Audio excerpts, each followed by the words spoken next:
Welcome back to the Deep Dive. Today we're jumping into a really fascinating story, the story of Jack Ma. The founder of Alibaba. Right, Alibaba, often called, China's answer to Amazon.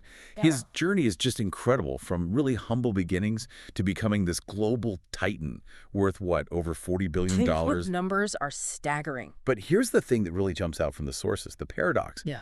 How does someone who, well, grew up poor, failed his university entrance exam twice? Twice? Yeah, and got rejected from dozens of jobs, apparently even KFC. How does that person achieve such, monumental success? It makes you think. It really does. It seems counterintuitive, right? But when we dug into the sources for this deep dive, there's this consistent thread. It wasn't just like random luck. No, it seems to boil down to the quality of his habits. Yeah. Really specific practices that let him just power through all those failures, the adversity. We've actually managed to sort of distill 5 core habits that really seem to be the foundation. Okay, so that's our mission today. For you listening, this isn't just about some tech billionaire. Yeah? We want to pull out actionable insights, habits you can actually adapt, maybe integrate, to get yourself a step closer to your own goals. Yeah, practical stuff. Exactly. So, okay, let's unpack this. Let's dive into that first crucial habit. Right. So the first insight is around something Jack Ma calls LQ, the love quotient. Right, LQ. We all know IQ, EQ, intelligence, emotional intelligence. But LQ, that's his distinct concept. And it's pretty compelling. His core belief here is that machines, fundamentally, they don't have heart or soul or real belief. So in this era of AI and digital everything, he argues that things like compassion, loving connections, they don't become less important, they become vital. Irreplaceable, really. Technology can't replicate that. Exactly. That human element, the LQ, its value just skyrockets. And he connected this directly to, leadership and actually growing a business, right? Yeah. He had that quote, "In this black and white world, true colors show," implying the genuine empathy, that human connection. That's what makes businesses and leaders stand out, especially when things get tough. It's about trust, not just transactions. Precisely. And there's a great parallel in the sources. Howard Schultz, the Starbucks CEO, Oh, yeah. his famous line, "We are not in the coffee business serving people, but we are in the people business serving coffee." Okay. I see the connection. It's the same idea, right? Yeah. Focusing on that authentic human connection as the core of success, even in totally different industries. Ma really nailed that for Alibaba. Okay, so for our listeners, maybe they're leading a team or running a startup. How does this LQ thing translate into, actual steps beyond just be nice? Well, that's a good point. For Ma, it meant, for example, obsessing over customer needs in early Chinese e-commerce, a place where trust was, frankly, pretty low. Right. People were wary. Totally. So he operationalized LQ by creating things like Alipay. It wasn't just tech. It tackled the very human fear of getting ripped off online. So it addressed a feeling, a need for security.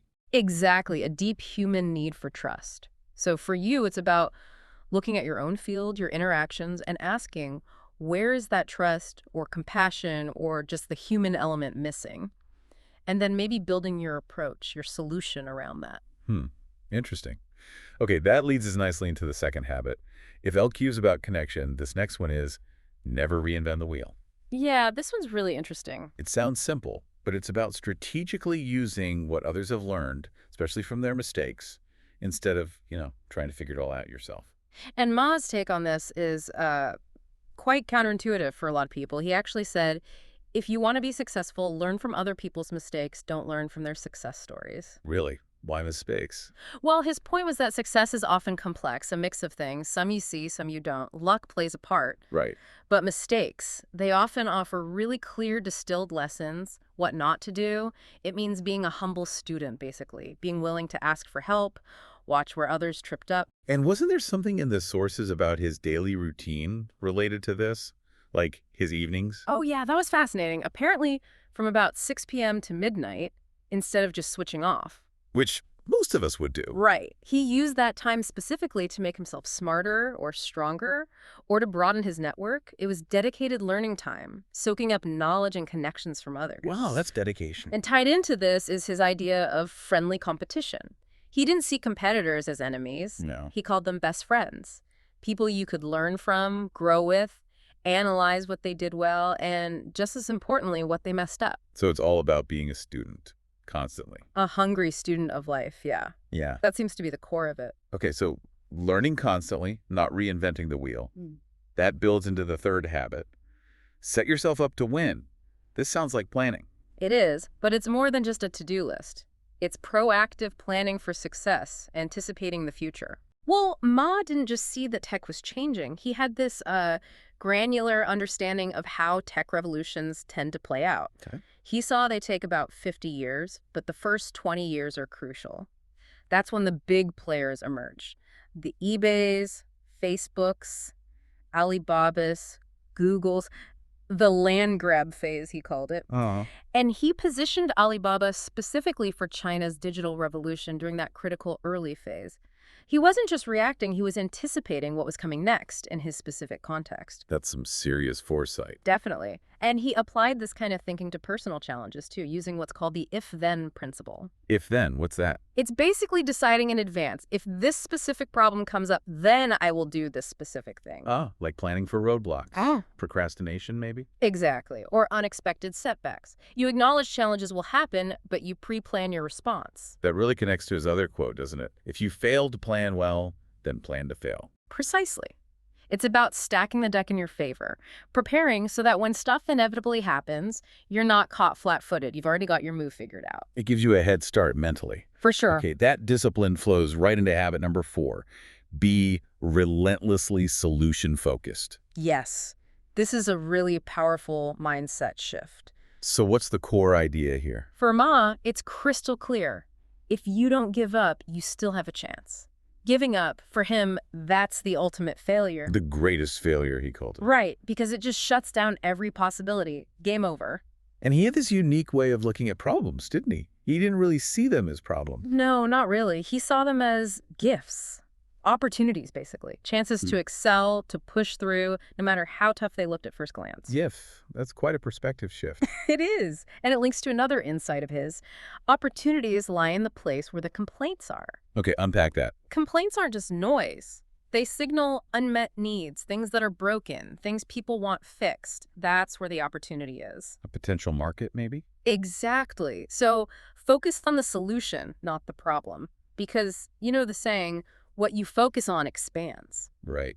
If you only see the problem. You get stuck in the problem. You got to focus on where you want to go, the solution you want to build, not the obstacle itself. Focus on what you want, not what you don't want. Makes sense. Okay, finally, habit number 5. This one feels deeper, more personal. Regularly connect to your why. Yeah, this is about sustained motivation, keeping the fire lit. How does it work? Ma really stressed remembering the dream you saw on the first day, that initial spark, that reason you started, no matter how hard things get. That's what keeps you going. That's the anchor. It rescues you, he said, from any weak force trying to pull you down or make you quit. And it sounds like it's not a one-off thing, but something you do regularly, like daily. It seems like it, yeah. Connecting back to that original why, that belief. That's what kept him, as the sources put it, lit, fresh, and humble to the process. Humble to the process. I like that. It's an active recommitment. And he talked about little boys, these weak forces inside, the doubts, the resistance. The inner critic. Yeah, that stuff. They'll try to pin you down, stop you.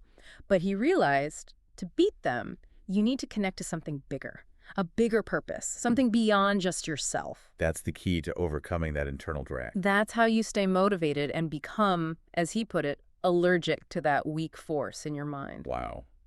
Okay, looking back at these 5. The power of LQ, never reinvent the wheel, set yourself up to win, be relentlessly solution-focused, and regularly connect to your why. It's quite a set. It really paints a picture, doesn't it? You can see how these habits together could fuel that journey from rejection after rejection to, well, billionaire status. They're not just theories. They feel like practical ways to approach things. Definitely practical. And it really raises a question, I think. Right. Considering these habits, how might you listening right now rethink how you approach challenges? Could you start seeing them less as problems and more as opportunities? Gifts, even. Maybe. Or why could you connect back to this week? What if-then plan could you set up to handle something you know is coming down the road? That's definitely something to chew on.